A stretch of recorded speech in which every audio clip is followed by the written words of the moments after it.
Welcome and thank you for standing by. Currently all participants are on listen only for the presentation. At the time of the question and answer session, you'll be prompted to press star then 1 to ask your question. Today's conference is being recorded. If you have any objections, you may disconnect at this time. I'd like to turn the conference over to your speakers for today. You may begin. Thank you, and good afternoon for those of you joining on the East Coast, and good morning for those of you joining us from the West Coast. I'd like to thank everybody for joining us for our webinar on the Canada webinar series on NAFTA documentation. I'm Linda Abrazizi, International Trade Specialist for the Marketing Communications Office for the U.S. Commercial Service at the Department of Commerce. This webinar is being brought to you in cooperation by the U.S. Commercial Service and the Trade Information Center. And in this webinar, we will talk about the NAFTA documentation requirements, how to properly fill out this documentation, as well as how to classify your product with harmonized tariff number. This webinar will be presented by Joanne Queen, who is our International Trade Specialist at the Trade Information Center. A question and answer session will follow after this presentation where you can ask her questions, and she will be available at the end to help you in your questions. Now, for those of you who just joined, you can still log into the webinar by entering the URL, website, and passcode for instructions that were sent to you by email. And just to make sure that everyone gets the most benefit from this webinar, you're able to hear the presentation via your telephone, and you can view it simultaneously via your computer. So if you are not hooked up through both, please take a moment to do this. Anytime during this presentation, if you're experiencing any technical difficulties, please press star 0 anytime. Now, to download the PowerPoint presentation slides from this webinar, you can click on the 3 pieces of paper which are located at the top of the page. You can either download these onto your desktop or to a folder. In this webinar, we will also be taking questions by writing and also by voice. On the top of your page, there's an icon with the letters Q and A, which stands for questions and answers.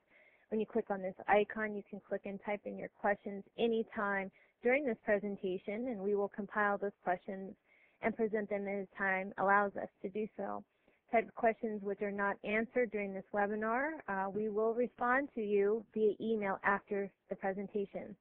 And we will at the very end also open the lines for voice question. When you are ready to ask a voice question, please press star 1 on your telephone. Now I'd like to introduce live online our International Trade Specialist of the Trade Information Center, Joanne Queen. Joanne, thank you very much for joining us. You are so welcome, Linda, and thank you for those who, thank you to everyone who has signed on and will be a part of this webinar this afternoon. It's not going to be a very lengthy presentation, but I definitely want you to, leave with some of the basics and, having an understanding of qualifying your goods and using the most appropriate classification numbers. That is crucial. And you're also going to learn some of the frequent misconceptions about NAFTA and doing business with or exporting into Canada.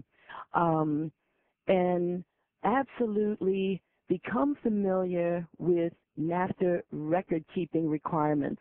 That is very, very crucial because NAFTA certificates can be audited. So you want to be able to make certain that all of your documentation and all the proof that your products qualify are in your possession.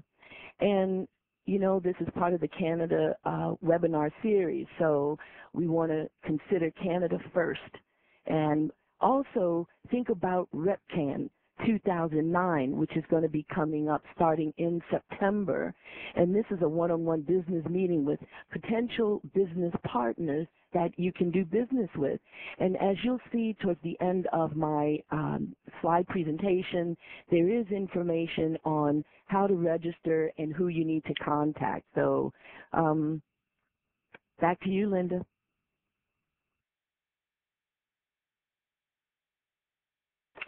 Okay, I've moved it to the next slide. Thank you. So, when you think about the free trade agreements, and especially NAFTA, and doing business in Canada, keep in mind that the objective is to promote trade between the U.S. and Canada and Mexico. the free trade agreements, and maybe it shouldn't even say free trade agreement because a lot of people think that that means I can just box up my things and send them across the border. But there's more to it than that. In addition to promoting trade, it's giving greater market access to U.S. products, and it also helps to promote fair competition when it comes to putting proposals together for contracts with governments in the NAFTA territories. And it also established a framework for further cooperation. Keep in mind, if you get a handle on NAFTA, you're going to have a much easier time understanding, qualifying your products, and using the benefits of all the other trade agreements. Have the next slide, Linda. Now, the immediate benefit, and the one that seems to be the most important to our companies, is the fact that if your goods qualify and you provide the appropriate documentation, you're not going to have to pay duties. Your customer isn't going to have to pay duties when they accept those goods into Canada. However, elimination of these duties is not automatic. So you may hear people talk about you've got to qualify your good, and there are certain steps that must be followed to carry this process out. The bottom line is the products that you are manufacturing or that you are trying to export to Canada, they must contain sufficient North American content to meet the requirements of NAFTA and the NAFTA rules of origin. If your product was manufactured in China, that is not NAFTA originating. The next slide. So in order to take advantage of NAFTA, it's not that you have to be an expert, but I encourage companies to understand some of the elements of the free trade agreement. You can go on export.gov and pull up the text of the agreement and just familiarize yourself with what it says, what it contains. You also want to ensure that products meet the free trade agreement requirements. And if you are making a product here in the U.S. and it includes some foreign input, you're going to have to go to the NAFTA rules of origin to make certain your good qualifies. And then complete the documentation, because without that document or without a certification statement on your commercial invoice, your Canadian importer won't get the benefit of the free trade agreement. So before I get into some of the other slides, some things that I just kind of wanted to put out there right up front were a few of the common misconceptions about NAFTA. And one is that U.S., Canadian, and Mexican tariffs are the same. That is a misconception. It also is a misconception that tariffs are zero. Canada has its own tariff schedule. There are MFN tariffs and there are NAFTA tariffs. So under MFN, there may be tariffs. So to get the NAFTA percentage rate, which is zero, you're going to have to go through that qualifying process. Originating means purchased in a NAFTA country, and I get that often with companies that I counsel. Originating means a little more than that, especially NAFTA originating. And once you go through the process to qualify your product, it is therefore deemed as NAFTA originating. So it doesn't mean it qualifies if you purchased it in a NAFTA country. Another misconception is that NAFTA certification is mandatory and that NAFTA certificates are required to clear Canada Customs. That is a misconception. Going through the NAFTA process is totally voluntary. You don't have to do it. It's up to you. But if you do it, then it's like selling your product to your Canadian customer at a discount. And the lack of a NAFTA certificate of origin does not prohibit your item from clearing Canada customs. A producer, another misconception is that the producer has to give a supplier or a buyer a NAFTA certificate of origin. That is also a misconception. The producer can voluntarily go through the process, complete NAFTA certificates, and give to their customers, but there is no requirement that the producer do this. Another misconception that came up recently has to do with original NAFTA certificates of origin are on yellow paper. That is a misconception. I'm not sure where that came from, but that is not correct. Another thing that I just want to put out there is if you look up Canadian tariffs and under MFN, there are 0 duties. You don't need to worry about NAFTA. You don't have to qualify your goods because when it goes into Canada, there are no tariffs that are going to be assessed on your product. Can I have the next slide, Linda? And here's a list of some of the, all of the free trade agreements that are in force as we speak. The next slide.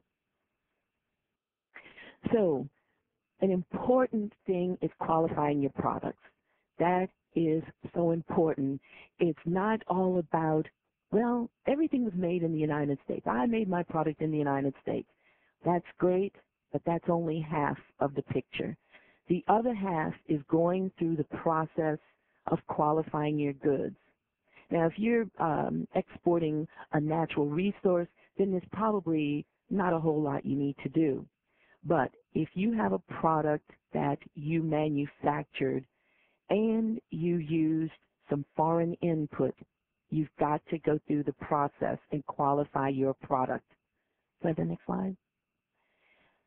So in order to get these steps taken, the first thing you need to do is get the appropriate harmonized system number for your finished good, as well as the appropriate HS code for any foreign input.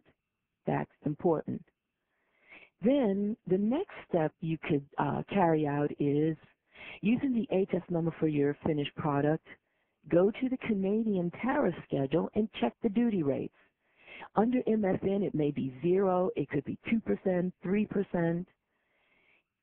If it's 10%, if you want to eliminate that duty for your Canadian importer, you have to go through the requirements and make certain that your product meets the requirements of the specific NAFTA rule of origin. And you're going to find that rule of origin by using the HS code. The rules of origin are, they're laid out chronologically according to the HS code chapter. Can I have the next slide? So, just to, give you some information to help you understand the classification systems. The harmonized system numbers, or HS numbers, are the general numbers for certain categories of goods that were created by the World Customs Organization. The Schedule B codes are numbers that were created by the U.S. Now, the Schedule B includes the HS code plus 4 additional digits. And the Schedule B codes are normally used if you have to comply with the Automated Export System, or AES. The Harmonized Tariff Schedule of the United States are codes that are used on goods when they are imported into the United States. But again, the HTS codes start with a harmonized system number. The first 6 digits are harmonized around the world. And the United States added 4 more digits behind the 6 to come up with the Harmonized Tariff Schedule of the United States. And those codes are used for importing goods into the U.S. Do you have the next slide? So one of the products that we're going to look at the classification number, and and understand that how it was produced and the fact that there were foreign inputs. So of course we're going to look at the rule of origin. So we're going to use paints, and the harmonized code is 3208.10, and it's based on polyesters, and I believe the polyesters were imported. So what you want to understand is the first 2 digits represent the chapter, the first 4 digits represent the heading, and then the subheading are the first 6 digits, also known as the harmonized system number, and then you have the tariff item itself. So it's important to understand about the chapters, headings, subheadings, and even tariff items, because when you look at the rule of origin, it's going to be saying certain things like a change to subheading 3208.10 from any other chapter. So I want you to understand what that all means, and we will take a look at how to apply this within that rule of origin. Can I have the next slide? And another example we're going to look at will be plastic bags. Also made, part of some of the input was imported. And again, Chapter 39, heading 3923, subheading 3923.29, and then tariff item 3923.29.90. So chapter, heading, subheading, tariff item. Very important in the qualifying process. The next slide.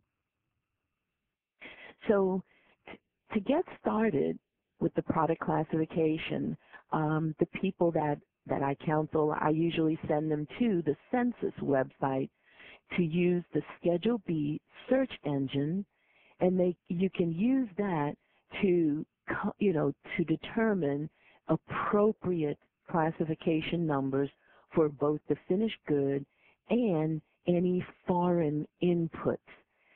Don't be anxious in classifying your products by looking at the number associated with parts and accessories.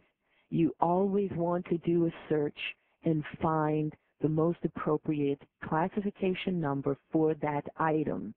And that's the first general rule of interpretation. Everything you can think of has a classification number, so you want to use that number, not the number specifically that specifically says parts and accessories. Stay away from that number as much as you can. Can I have the next slide, please? So we're coming up to NAFTA rules of origin. And again, because the 3 NAFTA countries do not have a harmonized custom regime, our tariffs are different. Rules of origin have to come into play when you make a product and there's foreign input. So using the rule of origin, those rules define how much foreign input is allowed. And then the rules of origin, just like the classification numbers are specific to certain products, the rules of origin are specific by product and are based on the harmonized system. So if you have your HS code for your finished good, all you have to do is pull up the rules of origin. They go by chapter, and if your product falls in chapter 32 or your classification number begins with 32, that's your chapter, and you're going to find the chapter 32 within the rules of origin. The rules of origin, they may require what's called a tariff shift. It may require that you mathematically figure out the regional value content And another way of looking at regional value content is North American content. So you're actually being required to mathematically figure out the percentage of North American content in your product. Some of the rules of origin may require a tariff shift and North American content percentages. So the rules of origin are very, very important, and you need to look at them and go by what that rule says. And of course, if you have any questions or you need clarification, in the end, you're going to know who you can call and talk to about whatever NAFTA issue you may have. Could I have the next slide, Linda? So here's the paint example. And the harmonized number for paints is 3208.10. And it was manufactured in the United States, and there was an imported acrylic acetate that was used in production. And the chapter that the acetate falls under is Chapter 39. So the specific NAFTA rule of origin requires a tariff shift, and that just means a change in classification number from whatever the number was for the acrylic acetate into the classification number of the finished good, in this case the paints. So the rule says a change to headings 3208 through 3210 from any heading outside that group. So keep in mind the paint falls in within these headings 3208 through 3210. The foreign input has to come from some other harmonized number heading that's outside of that group. So in other words, if the acrylic acetate was 3206, that's outside of that group. If it was 3212, that's outside of that group. As it is, it actually falls in a different chapter altogether, Chapter 39. So there's been a change in classification number. The paints meet the requirements of this specific NAFTA rule of origin, and therefore the paint is NAFTA originating. Can I have the next slide, Linda? So the next example, we've got the plastic bags, and the harmonized number is 392329. The plastic bags were made from plastic pellets that were imported from Taiwan, and the classification number, or the HS code, is 3902.10. So keep in mind, that's the foreign input that we're looking at. Now, in addition, regional value content, and I'm giving you the answers. So the regional value content is 75% using either the transaction value equation or the net cost equation. So the rule of origin says, and it requires, or the rule as it's written, the requirement is a tariff shift and regional value content. So there's a change to subheading 392329, which is the plastic bags, from any other heading except subheadings 392020 or 392071. So from any other heading is referring to the foreign plastic pellets from Taiwan, and the subheading for those pellets is 3902. So as you can see, if you look at the rule of origin, that is any other heading, 3902. That's any other heading. It's not 392329. It's not the exceptions 392020 or 392071. Okay, so we're good with that. In addition, regional value content or North American content must not be less than 60% using the transaction value equation, or 50% if you're using the net cost equation. Okay? So what we're telling you is that when we worked the regional value content equation and we used the transaction value and the net cost, the North American content is 75%. So therefore, again, the plastic bags qualify as NAFTA originating, even though there's foreign input. So I want you to understand that even though foreign input may be used, it does not totally prohibit your item from being NAFTA originating. You have to use the rule of origin to make the determination your product qualifies as NAFTA originating because it's got the foreign plastic pellets. Do you have the next slide, Linda? And so as I was talking about the equations, these are the equations for the transaction value and for the net cost. And you're actually going to have to work those equations if regional value content is a requirement in the rule of origin for your product. Okay, so can I have the next slide, Linda? So here's an example. The transaction value, or TV, minus the value of non-originating material, that's the VNM, divided by a transaction value times 100. So this is how your equation is going to appear. You're going to have 200 minus the 90, which is the value of the non-originating material, and then you're going to divide by 200, which is the transaction value. And that comes to 110 over 200 times 100. And what you're getting is 55%. Now, if that's the product, it is not meeting that 60% minimum when you use the transaction value. So under transaction value, the product is not qualifying. Can I have the next slide, Linda?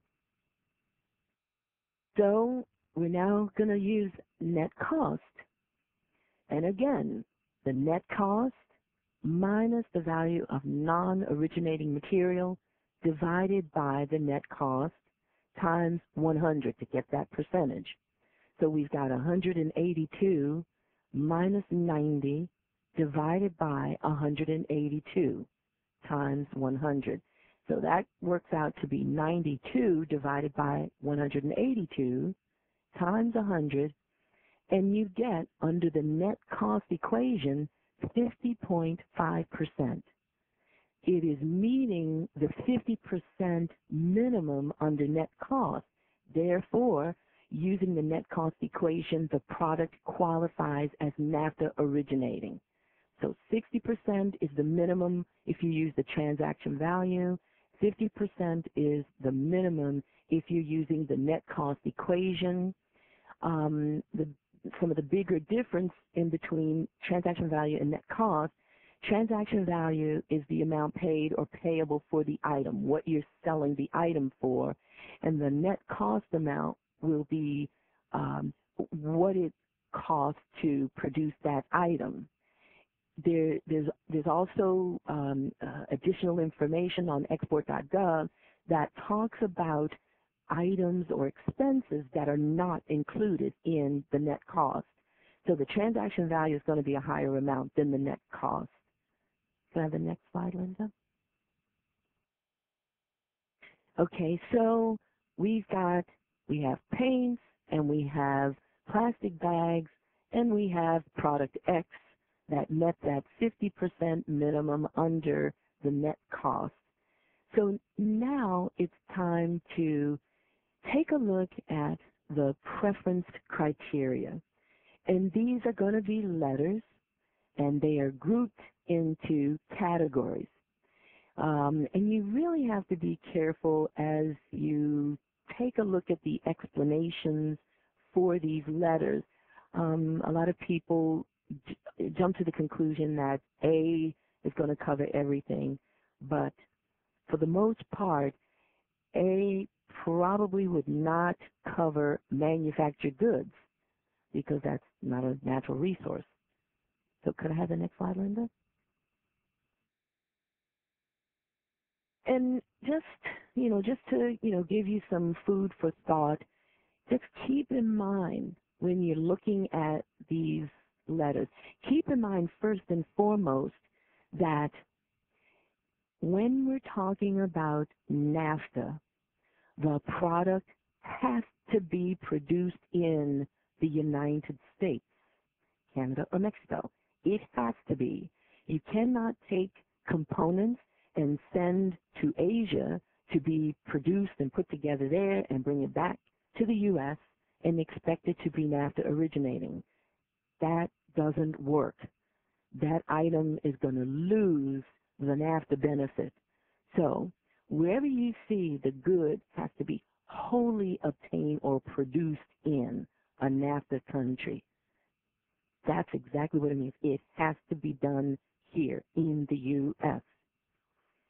So if you are growing and harvesting and fishing things or mining things within one of the NAFTA countries, that's NAFTA originating, and you're going to use A as the preference criterion.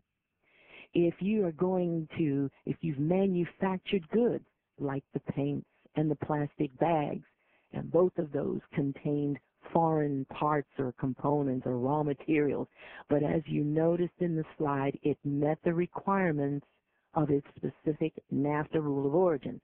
That's going to be B as in boy.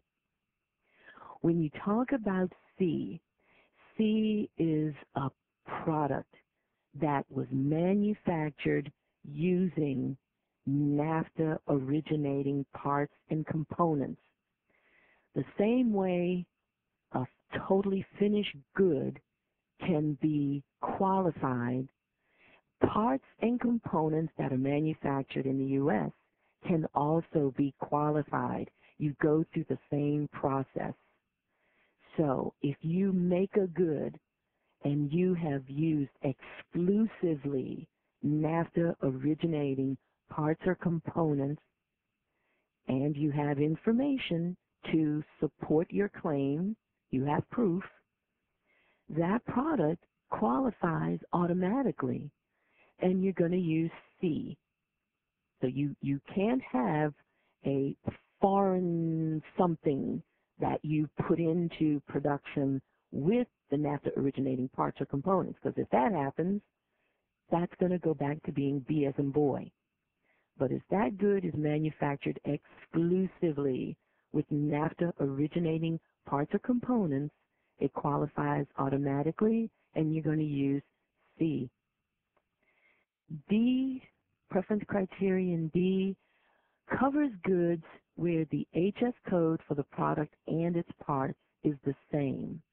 So in this case, a manufacturer is allowed to use regional value content to see whether the good originates. That, I've had many callers who, think they understand what D means, and they go ahead and they use D.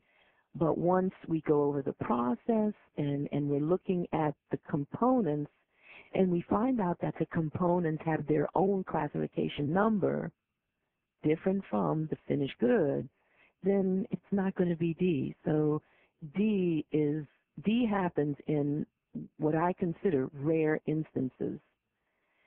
E applies to HS code specific automatic data processing equipment, whereby these HS code specific pieces of equipment, the three countries agreed to actually harmonize the duty amount on these goods.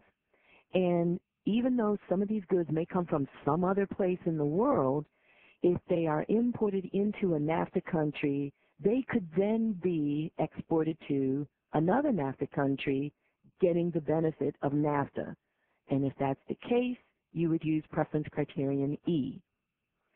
And F applies to certain agricultural products. And one thing that comes to mind, it had to do with fur skins. But that's only if the fur skin is being exported to Mexico. The agricultural sections were negotiated on a bilateral basis rather than a trilateral basis. Linda, could I have the next slide? So you've got paints, and you've got plastic bags, and there is product X. And so now you know that these three things qualify under NAFTA. And we pretty much know the preference criteria for each one. So then you want to go to the NAFTA Certificate of Origin. You want to pull that up and start putting that together. Can I have the next slide, Linda? And I just want to point out that with the NAFTA Certificates of Origin, if you are using the ones that say Department of Homeland Security, you are using the most current NAFTA Certificate of Origin. If your NAFTA Certificate of Origin has an expiration date in the upper right-hand corner, just ignore that. That expiration date is between U.S. Customs and OMB. So it doesn't mean that your NAFTA certificate has now expired, so don't worry about that. There are instructions that most of you have probably seen, and my personal opinion is that the instructions are an attempt to explain the different fields or what is to go in the different fields. So you can't look at the instructions and determine, oh yeah, my product meets that B, so I'm going to use that and fill out a NAFTA form. And then come to find out that product was manufactured in Turkey. Well, it's not going to do you any good because Turkey's not part of NAFTA, so you cannot do a NAFTA certificate. So let's just take a look at the different fields. Field 1 is sort of explanatory, but not, because a lot of people have problem with that. Some people have a problem, indicating themselves as exporter. But if you are exporting the item, if you are selling that item to someone in Canada, you, for the purposes of NAFTA, are the exporter, and your information should be placed in Field 1. For all of the fields where tax ID is mentioned, tax IDs are required. You cannot complete a NAFTA certificate without providing the tax ID number. The only field that can be left blank is Field 2. The only time Field 2 should be completed is if you are selling your NAFTA originating products on a regular basis, monthly, weekly, bi-weekly basis, to your customer in Canada. You can then put dates in there, and the dates can be up to a year, which makes your NAFTA certificate that you send to your Canadian importer valid for up to a year. So every time you make a shipment to them, they have this one NAFTA certificate of origin that will cover that shipment. So you don't have to worry about completing a NAFTA certificate every single time you ship. Make this one a blanket certificate, send the original to your customer, and they are set for the year, unless, of course, something changes about your products. In Field 3, the manufacturer name and tax ID is going to be in that field, and in Field 4, the Canadian importer's information and tax ID number will be presented. Now, if the exporter is just the exporter, seller of the item, and the exporter has obtained the goods from a manufacturer in the U.S., and the exporter seller does not want the Canadian importer to know who the producer is, the exporter seller in Field 3 can put available to customs upon request. So you don't have to divulge who the manufacturer is. But if Canada Customs asks you, you have to provide that information to Canada Customs. The other thing is, if you are selling and exporting to multiple companies in Canada, in Field 4 you can say various. That is, it's acceptable to say various. And then we come to description of goods. And really that's all is asked for, description of goods. So I can put in here paints based on acrylic acetate or whatever else. But that's all I need to put in there. And then my next item, plastic bags. So I'm going to indicate the classification numbers, the HS code in Field 6 for each of those NAFTA originating items. In Field 7, I'm going to use B because these goods were made in the U.S. They contain foreign ingredients, foreign material, but they met the rule of origin. So that's going to be B as in boy. If I'm the producer, I'm going to say yes in Field 8. If I buy from a manufacturer, I'm going to ask the manufacturer if the goods qualify, and if they do, I'm going to ask for a NAFTA certificate. And in Field 8, I'm going to say, no, I'm not the producer, and I'm going to follow that up with a 3, which tells the customs people, I know the good qualifies because I have a NAFTA certificate from the manufacturer. There are other numbers, no 1, no 2, but no 1 requires that you have, if you're not the manufacturer, you somehow have to have personal, intimate knowledge that these products qualify. And if you are not in the manufacturing plant, then you really wouldn't have personal, intimate knowledge that it qualifies. So NAFTA, or on the NAFTA form, no 3 is, in my opinion, the best response to place in Field 8. Even if you say no 2, that means you have some other written representation from the producer.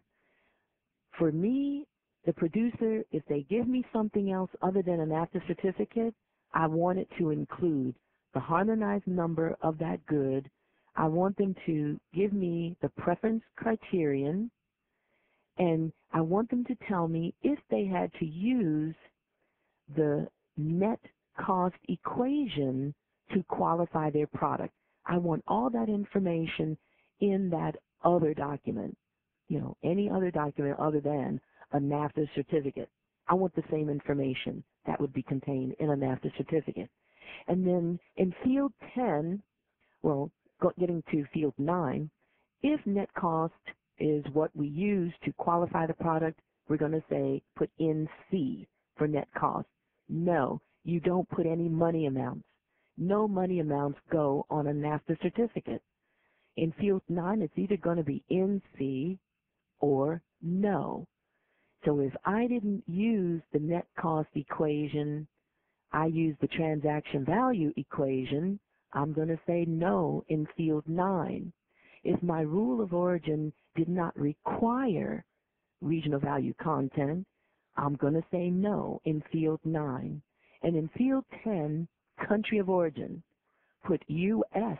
for United States or CA for Canada. Now, most importantly is the certification. And it's really important that whoever is completing this document, whoever's going to sign it, read the certification, because that also tells you everything that you need to know about completing this form. And a lot of people just fill out the form and send it on, and there's no supporting information or documentation. That can be a problem. So read the certification before signing and putting your title and the date and providing this NAFTA certificate of origin to your Canadian importer. And another thing that comes up every once in a while, some of my callers want to make their commercial invoice and the NAFTA certificate of origin the same. Well, these are two different documents. One document you're going to always use, and you're going to always provide that. But NAFTA certificates of origin, those are voluntary documents. This is a voluntary exercise, so you may not always do a NAFTA certificate of origin. So and as you can see, most of the information is different from what you would find on a commercial invoice. Under Field 5, I have people putting quantities, I have them putting part numbers, and I have them putting SKU numbers. All you need to put is just say what the item is. It's paint, or it's plastic bags, or it's motor oil. That's all you need to put in there, and then the appropriate HS code. So NAFTA certificates of origin and commercial invoices, they weren't meant to match, so they do not match. Can I have the next slide?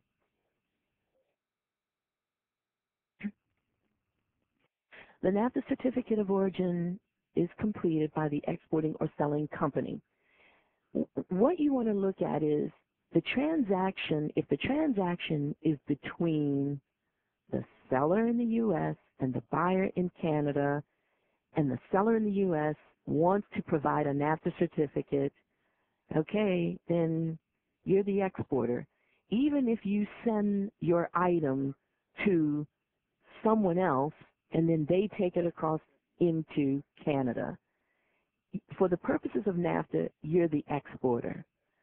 Or if the manufacturer or someone else puts everything together, the product and what have you, and they drop ship it, that commercial transaction is between you and the person in Canada.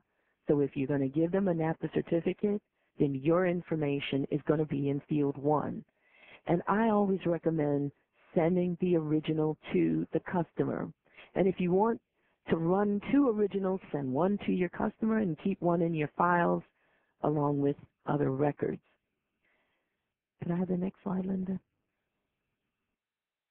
Record keeping is another very, very important element, and importers and exporters should maintain their documents for up to 7 years after the goods go into Canada. And the documents that you want to hold on to relate to the purchase, the cost, the value, and payment for all materials, direct or indirect, that were used in production. Customs officials can seek information from either party. Can I have the next slide? One of the things that came to my attention some time ago are bill of materials.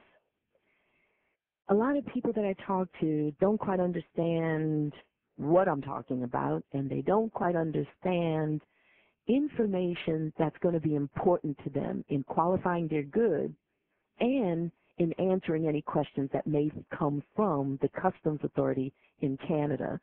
So a bill of materials chart is a widely used and accepted method of documenting the origin determinations.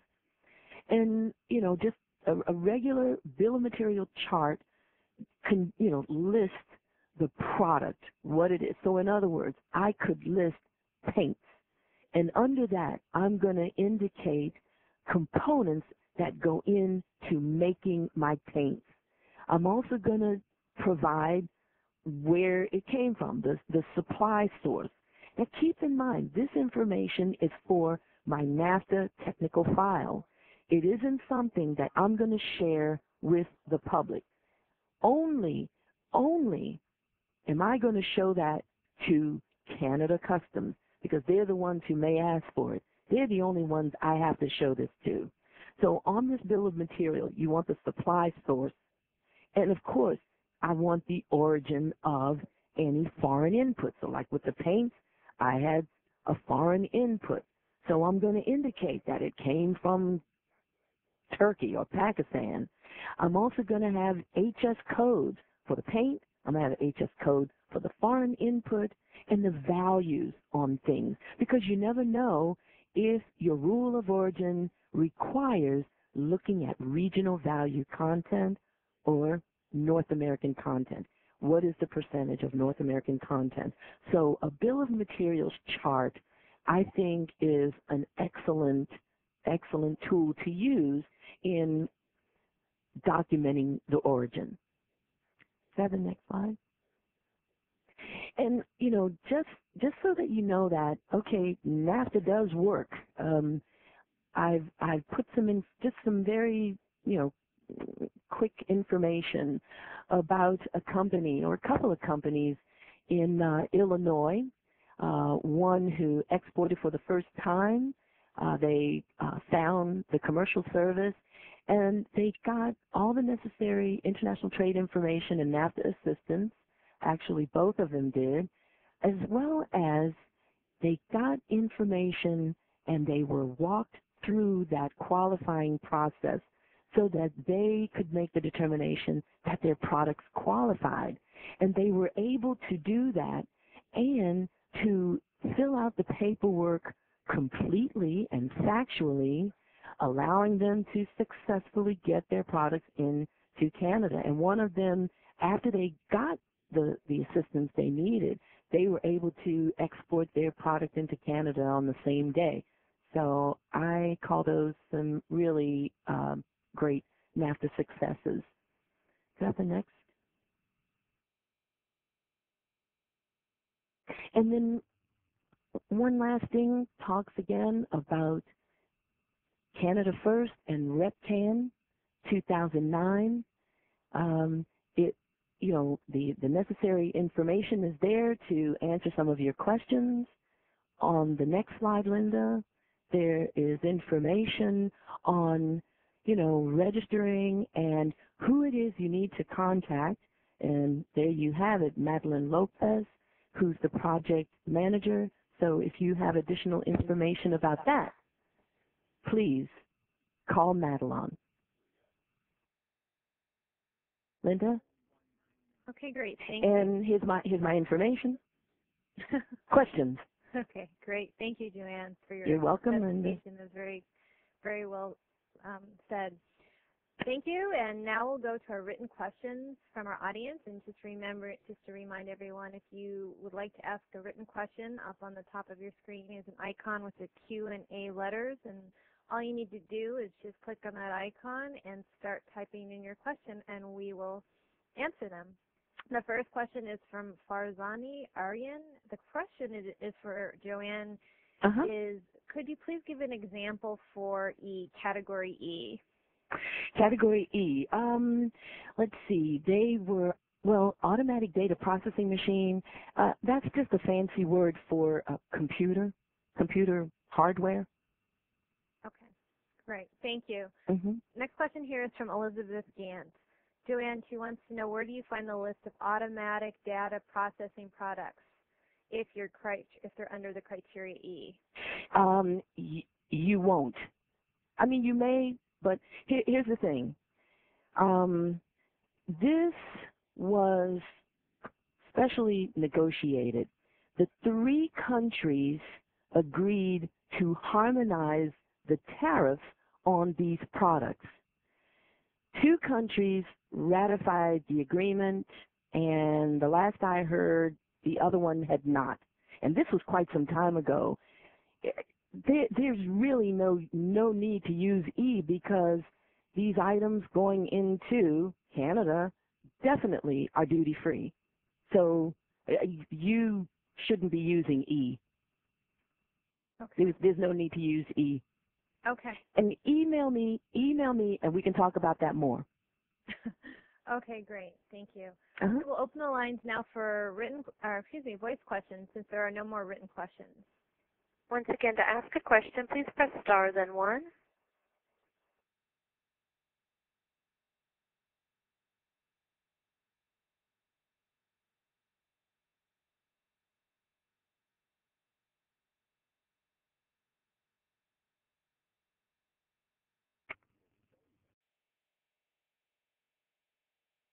We have a question from Debbie Durr. Your line is open. Hi, Joanne. Great job on Hi, Debbie. presenting this. Hi. Thank you so much. Thank really you. great information. My question, though, is when calculating regional value content, many times I've seen the example where you have one foreign component or material. What if you have a product that may have 30% of one HS number, 30% of another, 30% of another? They're mixed. All mixed up, different HS numbers. How would you then go about calculating, say, two of those might be foreign content, 30%, 30%, or something like that? I'm just wondering, I get very confused when there's more than one HS number. Well, okay, do you mean in the part of the rule of origin where it talks about a tariff shift, or do you mean when you actually go to the equations? When you see there's a tariff shift, and you may have several HS numbers right. that end product is made from. Right. So, okay, my example was the plastic bags. So any foreign component has to make that shift. So I had the plastic pellets was 3902. So it made the shift. If I had something that was 2819, another foreign item, it made the shift. Oh, okay. If I had something that was 3712, well, it made the shift. The exceptions were 392020 and 392071. So that's where you'd have to, watch out. But every foreign input, that's why it is important to have the appropriate HS codes for the finished good and the foreign inputs, all of them, because they've got to make that shift. Okay. Okay, great. Thank you. You're welcome. We do have a question from Naresh. Your line is open. My question is very similar to the question I was just asked. So if you're manufacturing a good that has, let's say, 10 inputs that are used in the manufacturing process, one of those inputs, for instance, needs to meet like an RBC threshold of 60. However, it only has an RBC content of 10. Does that mean that good no longer qualifies? If you work, let's say you work both equations, the transaction value and the net cost, and let's say on both of them your answer was 10%, you do not have a NAFTA originating product. Okay. No, it doesn't. It's not qualifying. The minimum is 60 under transaction value.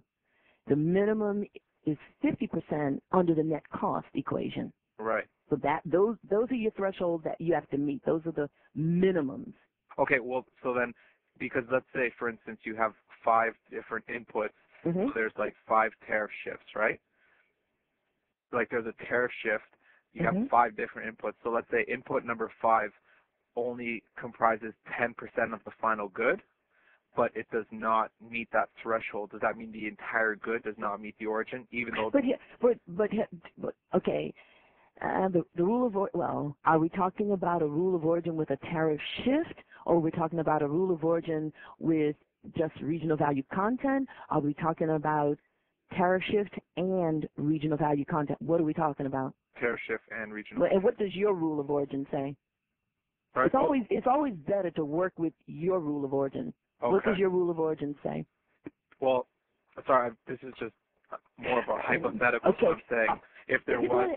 Email me. Okay. Email me or call me after this is done, and we'll talk till the cows come home. Okay, great. Okay. Forward to it. Okay. Once again, to ask a question, please press star then 1. We have a question from Jose. Your line is open. Actually, this is Beth Billingsley with Averitt Express. Hi, Beth. Hi. We're a transportation provider in the Southeast, and we get a lot of questions from our customers in regards to NAFTA. And we don't really feel comfortable in trying to advise our customers. The number that you've got listed on the screen, is that the number that we should advise our customers to call? You got it. Okay. That was my question. Thank you. You're welcome. We have a question from Naresh. Your line is open.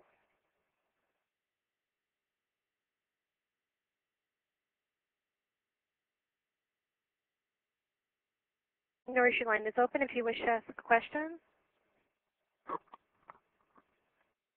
Oh, no, we already just asked that question. Thank you. Okay, again, to ask a question, press star then 1. Okay, this is Linda. I'll ask a couple more written questions that we have, and then we'll go one more time back to the verbal questions. Okay. Next question I have here is from Greg Pilgrim. The question is, how are textiles treated differently, meaning that they are not allowed to use the RVC formulas? It appears to be based on weight. Greg?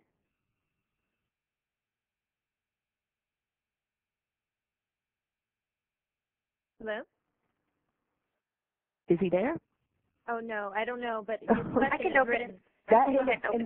That's okay because I have Greg's, I have his information so I can get in touch with him.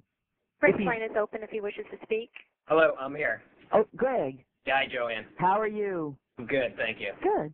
The question, we've talked about it in the past, and I'm still struggling with it, is we're not allowed as a textile manufacturer in the States to use the RVC formulas. We have to go by percentage weight of content. Right. And I don't know why it's treated that way. I don't know if there's specifics in the trade agreement itself. It's much more limiting in my opinion, but right. Well, Greg, let me give you a number for Martin Walsh.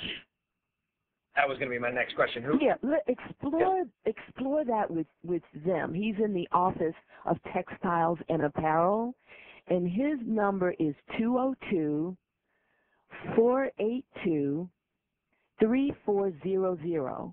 And even if you get voicemail, please leave your name, number, the date and time that you call, and either he or someone in that office, I know they'll call you back. And it's the Office of Textiles and Apparel. Okay. And I guess the second part of that question, and Martin may be the answer to it, is what is the best resource for individual companies in their locale for face-to-face NAFTA questions? Well, I think you could try the U.S. Export Assistance Center in your area. I would start with them. Because, plenty of my colleagues in the field are familiar with NAFTA stuff as well. Yeah, our local one doesn't seem to have an expert on it anymore. Oh. That's why. Okay. Well, let's talk about that, and I'll try and get you someone else. Okay. Okay. Thank you. You're welcome. I'm glad you made it. Me too. Okay, thank you, Joanne. And this is our last written question for today. Okay. This is from Carrie Hester. It's a comment. It's about when several foreign inputs are used in the production of an end item and a regional value content calculation is required. Does this mean the VNM means the total aggregate value of all non-originating materials? Yes. Yes. It's a total of all the non-originating material. Okay, great. Thank you. And one last time for voice questions.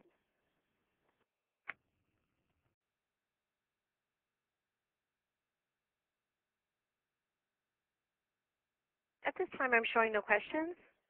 Okay, well, thank you. Thank you, everybody, for your time. And once again, thank you, Joanne, for your excellent presentation. You're welcome, Linda. I just would like to let everyone know to check out export.gov, www.export.gov, for more upcoming events and webinars. We will also archive this webinar under the Canada webinar series, along with all the other webinars for that series on the export.gov website under the View Webinars link. Once again, that website is www.export.gov. Also, as a reminder, we also have another webinar for the Canada webinar series on the U.S.-Canada non-resident importer program. It will be on Wednesday, June 17th of this year from 2 to 3 p.m. Eastern Time. Once again, it's Wednesday, June 17th from 2 to 3 p.m. Eastern Time. It's the U.S.-Canada non-resident importer program webinar. If you have any questions, you can email me. We do look forward to your participation, and we will also have this. We will also have this in our series. Also, I'd like to thank again Joanne for excellent presentation and everyone for joining us. Thank you. You're welcome, Linda. And goodbye. Bye-bye. Hey, Linda. Today's call has concluded. All parties may disconnect at this time. Is Linda still there? Yes. Mm-hmm.